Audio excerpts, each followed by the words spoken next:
This is FNN where you get facts, not nonsense. All right, so breaking news today. Sweden has become the 32nd member of NATO after Hungary finally cleared way on Monday for approval. Hungary's parliament voted to approve the measure 188 to 6 after more than 600 days or 19 months of holdup by Hungarian Prime Minister Viktor Orban, who is an authoritarian ruler. It's a big blow to Russia. Orban was stalling this while maintaining pretty cordial relations with Vladimir Putin and the country of Russia.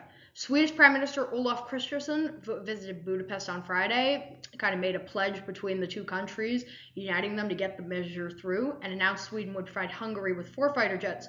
The maker of the jets would set up a factory and an analyzation factory in that country. And that decision got Prime Minister Orban to approve the measure. And this is now Sweden's becoming another member in a strongly united NATO fight to fight against countries like Russia. All right, election 2024. We got just 8 days until Super Tuesday. Republican primary polling is not a surprise. Donald Trump is blowing Nikki Haley out of the water right now. Haley did a bit better than expected in South Carolina, but she's looking to get wiped in Michigan. We'll have predictions for you tomorrow, and I'm telling you, they will not be good for Nikki Haley's camp. We've got just 8 days till Super Tuesday. RNC Chair Ronna McDaniel is going to step down March 8th. McDaniel is doing this due to a lot of division in the party between Donald Trump and really some poor fundraising, although Trump is doing well in the polls. Her uncle is actually Mitt Romney, so big Republican history there. Nikki Haley is beginning a last dash around Michigan to try to secure up votes. She was holding rallies in the Detroit area today, especially because it's 16 delegates for the primary and then 3 delegates per congressional district, kind of at a weird caucus state convention thing. It's very complicated. Biden and Trump will visit the southern border on Thursday, the same day. Biden is visiting Brownsville, Texas, amid a record number of migrant crossings, and the border is really turning into a liability of his in the election. All right, news for February 26th. The Supreme Court is hearing arguments related to free speech and surrounding social media in Texas and Florida.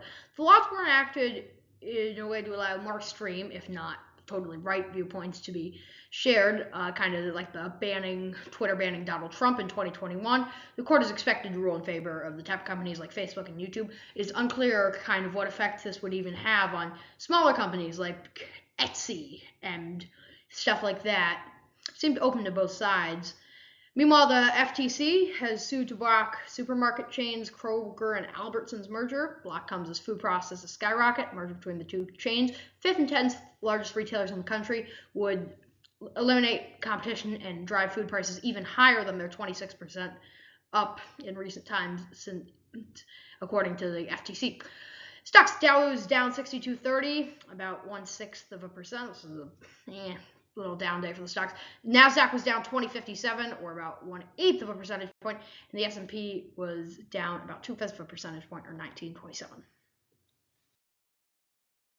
All right, U.S. temperatures. So it's very weird today, as if you travel just a bit across the state of Montana, northern Montana is having highs in the teens, and southern Montana is having highs in the 60s.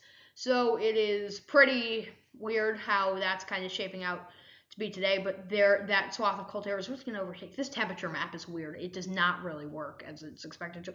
A large swath of heat that's really been sitting in the southern plains for a while is kind of moving out. As you can see tomorrow, it'll really cool down in places like it's going to start to move out and cool down. I don't really get what the color thing is. It's not relevant.